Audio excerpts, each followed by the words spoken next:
यह बात उन दिनों की है जब बुद्धा मन में अपना समय व्यतीत कर रहे थे। इस समय तक बुद्ध की प्रसिद्धि दूर दूर तक फैल चुकी थी। बहुत दूर दूर से लोग अपनी चिंताओं और परेशानियों का समाधान हेतु बुद्ध के पास आते थे। ऐसे ही एक दिन जब बुद्धा मन में अपने शिष्यों को प्रवचन दे रहे थे, तभी एक अधेड़ उम्र का व्यक्ति अपने नौजवान पुत्र को अपने साथ लिए बुद्ध की तरफ चला आ रहा था।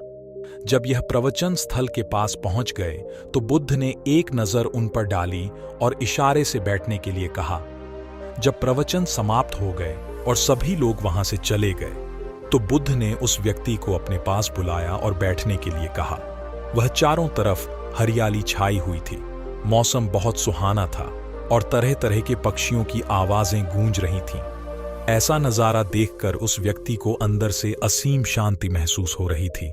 इसके बाद बुद्ध ने उस व्यक्ति से आने का कारण पूछा तो इस पर व्यक्ति ने कहा, तथागत मैं 2 दिन की लंबी यात्रा करके अपने पुत्र को आपसे मिलवाने लाया हूँ।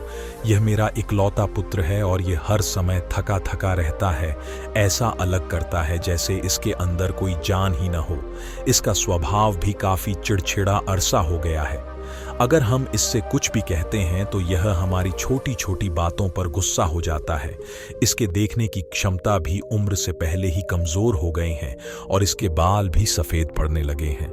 इतनी कम उम्र में इतनी बड़ी उम्र का लगना, मुझे तो कुछ समझ नहीं आ रहा है। तथागत मैं अपने पुत्र के स्वास्थ्य को लेकर बहुत चिंतित हूँ। जब मैं अपने पुत्र को बेट जी के पास लेकर गया तो उन्होंने कुछ औषधि दी और कहा अपने पुत्र को तनाव कम लेने के लिए कहा। वो अपने दिमाग में बहुत अधिक तनाव लेता है, इसलिए उसकी ऐसी हालत हो गई है। लेकिन मैंने उसको बहुत समझाने के बाद भी तनाव का मतलब समझ नहीं आया। मुझे नहीं पता कि तनाव होता क्या है, ये किन कारणों से आता है और उसे कैसे अपने पुत्र के दिमाग से निकाल। लेकिन मुझे सबसे पहले तो यह समझना है कि तनाव होता क्या है। इसीलिए तथागत मैं आपके पास आया। कृपया आप मेरी समस्या का समाधान की। यह सुन बुद्ध उसके पुत्र को बड़े ध्यान से देखते हैं, उसके चेहरे को देखते हैं, उसकी आंखों को देखते हैं और फिर उसके हाथों की नब्ज को भी देखते हैं। ये सारी विधि करने के पश्चात बुद्ध उस व्यक्ति से कहते हैं कि तनाव लेना तो कोई नहीं चाहता, लेकिन फिर भी यह करना लोगों के दिमाग को दीमक की तरह पकड़ लेता है तो फिर वो काम उसके लिए काम नहीं बल्कि एक खेल बन जाता है। फिर बुद्ध ने कहा, तनाव का चौथा कारण होता है किसी दूसरे से अच्छा रखना। बुद्ध ने उस व्यक्ति की ओर इशारा करते हुए कहा, एक पिता होने के नाते तुम्हारी अपने पुत्र से बहुत सी अपेक्षाएं हो गया कि तुम्हारा पुत्र एक बहुत ही कामयाब इंसान बने। तुम मेरा नाम रोशन करें, जैसा तुम चाहते हो उस तरह का जीवन जिए, तुम्हारी हर बात माने। लेकिन क्या आज तक कभी किसी की सारी अपेक्षाएं पूरी हुई हैं? जब भी कोई व्यक्ति किसी दूसरे से कोई अपेक्षा रखने लगता है तो वह अनजाने में अपने लिए तनाव पैदा करने लगता है। जरा सोचो कि अगर तुम्हारा बेटा तुम्हारे अनुसार काम नहीं कर रहा है और वो नहीं बन पा रहा है जो तुम उसे बनाना चाहते हो, तो निश्चित रूप से तुम्हारे दिमाग को तनाव में पकड़ लेगा।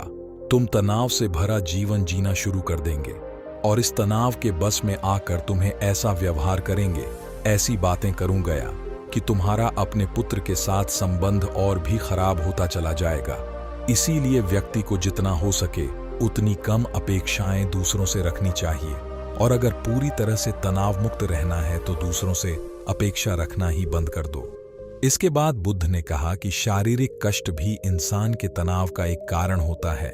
जब व्यक्ति किसी शारीरिक पीड़ा से गुजर रहा होता है तो उसका पूरा ध्यान अपने उस शारीरिक दर्द पर होता है और वह पूरे दिन बस उसी के बारे में सोचता रहता है, जिससे उसका मन दुख के बीच चारों से भर जाता है और ऐसी स्थिति में व्यक्ति तनावग्रस्त रहने लगता है।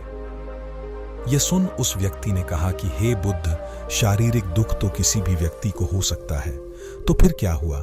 व्यक्ति जीवन भर तनाव में ही जिएगा। इसका जवाब देते हुए बुद्ध ने कहा कि इंसान को यह बात समझनी चाहिए कि हमारा जीवन दुखों का आधार है। जैसे जैसे हमारा जीवन आगे बढ़ता है, इसमें 2 खाते हैं, बीमारियां आती हैं और फिर अंत में मृत्यु भी आती है। तो बीमारियां इंसान के जीवन का अभिन्न अंग है। कोई इनसे बच नहीं सकता। बस किसी किसी के जीवन में यह समय से पहले आ जाती है तो किसी के बाद में आती है। जब इंसान का मन इस बात को अच्छे से समझ लेगा तो फिर वह अपनी बीमारी के बारे में सोच सोच कर ज़्यादा तनाव नहीं लेगा, क्योंकि यह हमारे जीवन का अभिन्न हिस्सा है और इसके लिए व्यक्ति को शारीरिक रूप से भी अभ्यास करते रहना चाहिए। अपने जीवन में व्यायाम और स्वस्थ जीवन शैली को भी जगह देनी चाहिए ताकि उसका शरीर लंबे समय तक निरोगी रहकर सही से काम कर सके। तनाव का अगला कारण होता है अपनी योजनाओं को समझने के लिए समय न देना। कुछ लोगों के दिमाग में कोई विचार आया ही नहीं कि वह बिना सोचे समझे उस पर काम करना शुरू कर देते हैं, और जब उस काम में उन्हें असफलता मिलती है तो वह तनाव से भर जाते हैं, क्योंकि उन्होंने उस काम को शुरू करने से पहले उसके बारे में पूरी जानकारी इकट्ठा नहीं की थी। इंसान को कोई भी काम शुरू करने कि अगर यह योजना सफल नहीं हुई तो फिर इसके बाद मैं क्या करूंगा, इसलिए व्यक्ति को अपनी योजनाओं को ठीक से समझने के लिए पूरा समय देना चाहिए। बाद में उस योजना की वजह से तनाव पैदा ना हो। तनाव का 7वां सबसे बड़ा कारण है टाल मटोल करना, आज के काम को कल पर टालना। आप लोगों ने यह कहावत तो सुनी होगी कि आलस्य इंसान के शरीर का सबसे बड़ा शत्रु है। इंसान आलस्य की वजह से आज के काम को कल के लिए टाल देता है और फिर काम को टालना उसकी आदत बन जाती है। काम को कल पर टालने वाले व्यक्ति का काम कभी भी समय पर पूरा नहीं हो पाता है, और अगर किसी तरह से पूरा हो भी जाता है तो वह उतना अच्छा नहीं हो पाता है जितना अच्छा उसे किया जा सकता था, और फिर यह बात व्यक्ति के अंदर तनाव पैदा करती है। लेकिन काम को टालने या काम को एकदम अंत समय पर करना एक आदत है, इसीलिए व्यक्ति ना चाहते हुए भी बार बार अपनी इस आदत का शिकार बन जाता है और काम को टालता रहता है, और फिर जब काम की समय सीमा पास आ जाती है तो वह तनाव से भरकर काम को पूरा करने का प्रयास करता है। इसीलिए तनाव मुक्त रहने के लिए व्यक्ति को काम को टालने की आदत छोड़नी पड़ेगी, और यह तभी संभव है जब व्यक्ति काम को समय से पहले खत्म करने का निश्चय करे। सबसे आखिरी और सबसे प्रमुख कारण जो तनाव का होता है वह है ज्यादा सोचना। लगातार सोचते रहना भी एक बीमारी है, और यह उस व्यक्ति में सबसे ज्यादा पाई जाती है जो सिर्फ कल्पना करता है, जो अतीत की घटनाओं और भविष्य की बातों के बारे में सोचता रहता है, जो बेवजह के अनुमान लगाता रहता है। इसीलिए व्यक्ति को ज्यादा सोचने की आदत पर लगाम लगाना चाहिए। इसके लिए जितना हो सके खुद को काम में व्यस्त रखना चाहिए, और हर दिन ध्यान का अभ्यास करने को अपने जीवन का हिस्सा बना लेना चाहिए।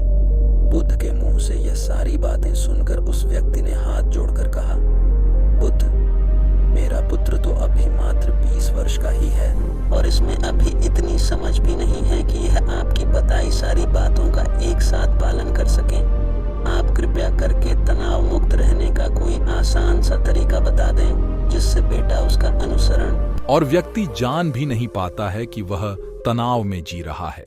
लेकिन अगर व्यक्ति तनाव के कारणों को अच्छे से समझ लेता है और तनाव के बारे में कोई ऐसा पैमाना बना लेता है जिससे वह जान सकें कि वह कितने तनाव में है, तो वह इस समस्या का समाधान भी खोज सकता है। सबसे पहले तो तुम यह समझो कि तनाव होता क्या है। जब भी कोई व्यक्ति कोई काम कर रहा होता है लेकिन उसका मन कहीं दूर भटक रहा होता है, कल्पनाओं में होता है, तो उसके शरीर और मन के बीच एक दूरी पैदा हो जाती है। यह दूरी जितनी अधिक होगी व्यक्ति उतनी ही ज्यादा बेहोशी की अवस्था में होता है, और शरीर व मन के बीच की दूरी और खिंचाव को तनाव कहा जाता है। आखिर कोई पसंदीदा खेल खेलने के बाद व्यक्ति चुस्ती और प्रसन्नता से भर जाता है, जबकि उसने तो अपने शरीर को थकाया है। लेकिन समझने वाली बात यह है कि खेलते समय मन और शरीर एक साथ पूरी तरह से उस खेल में केंद्रित होते हैं, जिससे शरीर और मन के बीच दूरी पैदा नहीं होती और कोई तनाव पैदा नहीं होता। और अगर दिमाग में कोई तनाव था तो वह भी दूर हो जाता है। लेकिन इसके विपरीत जब हम कोई ऐसा काम कर आते हैं जो हमें पसंद नहीं है, तो हमारा शरीर तो उस काम को कर रहा होता है लेकिन हमारा मन कहीं दूर कल्पनाओं में भटक रहा होता है, जिससे शरीर और मन के बीच एक दूरी पैदा हो गई और तनाव ने जन्म ले लिया।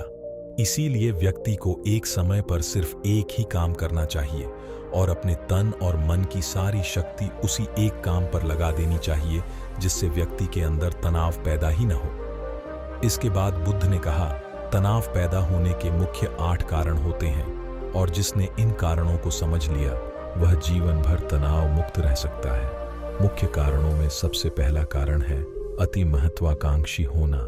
महत्वाकांक्षी होना अच्छी बात है, लेकिन क्या कभी आपने इस बात पर ध्यान दिया है कि इंसान के लक्ष्य कभी पूरे ही नहीं होते हैं। उसका एक लक्ष्य पूरा हुआ नहीं कि वह दूसरे की तरफ भागने लगता है, दूसरा पूरा हुआ तो तीसरे की तरफ, और इस तरीके से वह अपने लक्ष्यों को पाने के लिए जिंदगी भर गोल गोल घूमता रहता है। इसीलिए जो व्यक्ति अति महत्वाकांक्षी होता है, जिसने बड़े बड़े लक्ष्य बनाए होते हैं, वह वर्तमान में कभी रह नहीं पाता है।